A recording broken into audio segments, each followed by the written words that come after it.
The goal for all of us. Well, look at this. History is repeating itself, but our government refuses to listen. The Taliban posting images of hundreds of U.S. military vehicles on Twitter, claiming the stuff we abandoned when we withdrew, well, it's now been, quote, restored and ready to use. But wait, I thought the Pentagon said not to worry about the billions of dollars of military equipment they left behind in 2021. Remember this? We made sure to demilitarize, to make unusable all the gear that is at the airport, all the aircraft, all the ground vehicles. The only thing that we left operable are a couple of fire trucks and some forklifts so that the airport itself can remain more operational going forward. Right. Yeah. A couple of fire trucks and forklifts. Nothing to worry about. The cycle is happening all over as the U.S. pumps billions of dollars in military hardware into Ukraine. So are we heading toward a similar result in Eastern Europe? Joining me now to discuss, Florida Republican Congressman and Operation Iraqi Freedom veteran Greg Steube is back. Welcome back, sir. Hey, thank you. Good to see you. So it's just a couple of fire trucks and forklifts. Who do you believe? Rear Admiral John Kirby, who is one of the communications people for this White House, or John Sopko, who is the Special Inspector for SIGAR, Special Inspector General for Afghanistan Recovery, who says it's more like $7.5 billion worth of equipment that after 20 years in conflict, you learn how to be pretty resourceful. And I think that's what the Taliban has done. Yeah, absolutely. And it was $80 billion worth of military equipment. And I don't even see how you can make the statement that you highlighted when you saw the Taliban flying around, people hanging from Black Hawk helicopters. They were showing pictures of all the M4s lined up and all the ammunition lined up. And for those of us that served, I served in Iraq, but for those of us that served in Iraq or Afghanistan to fight terrorism, to see our government give away $80 billion worth of military equipment to a globally recognized terrorist organization is certainly not giving you the peace and comfort of the service that you gave to our nation. And I think every veteran feels that way. And thankfully, a Republican Congress is going to hold them to the carpet on this.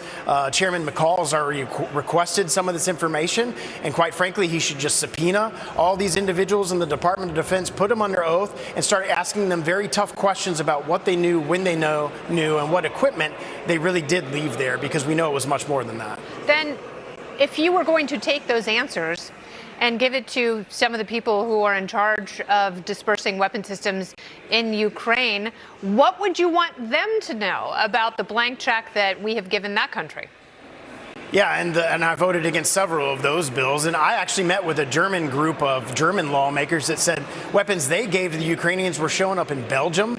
I think you're going to see, I'm actually surprised that those weapons and Humvees and everything are still in Afghanistan. The Taliban hasn't sold it to the Iranians to sell to the Russians. And then you're going to see American equipment on both sides of the war in Ukraine.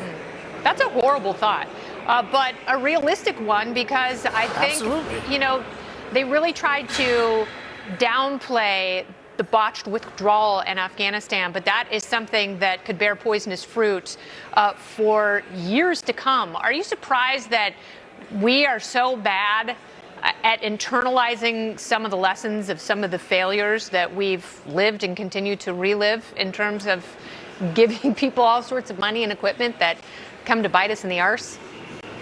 Yeah, and you know, you have a Department of Defense who obviously can't learn that lesson, and thankfully we have a Republican Congress who's going to bring that to carpet and actually get some accountability to some of the money that went to Ukraine. Otherwise, there's not going to be any more blank checks going to the Ukrainians for all those weapons until we get some accountability. What could happen in 10 years with some of the U.S. weapons that are in Ukraine now? How could that go badly? Oh, if the Russians take some of these areas and they have some of our equipment, where do you think that equipment's going to go? It's going to get into the hands of the Russians. And like I said, I'm shocked that the equipment that we have, and some of it very well may be in the Iranians' hands, that has been given to the Russians or the North Koreans. You don't know now what the Taliban is doing with all these weapons and equipments after that we abandoned them.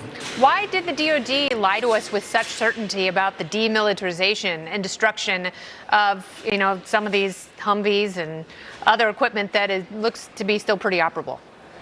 Well, they clearly didn't think that the Taliban would open up a Twitter account and start taking pictures of all of our equipment that we left behind that looks very much very operable. And again, that statement seems false just on its face based on the pictures we were seeing when people were leaving Afghanistan of all the weapons that the Taliban had that was once ours. All right, Congressman Stubbe, thank you very much for your time. Appreciate it. Good to see you. You too.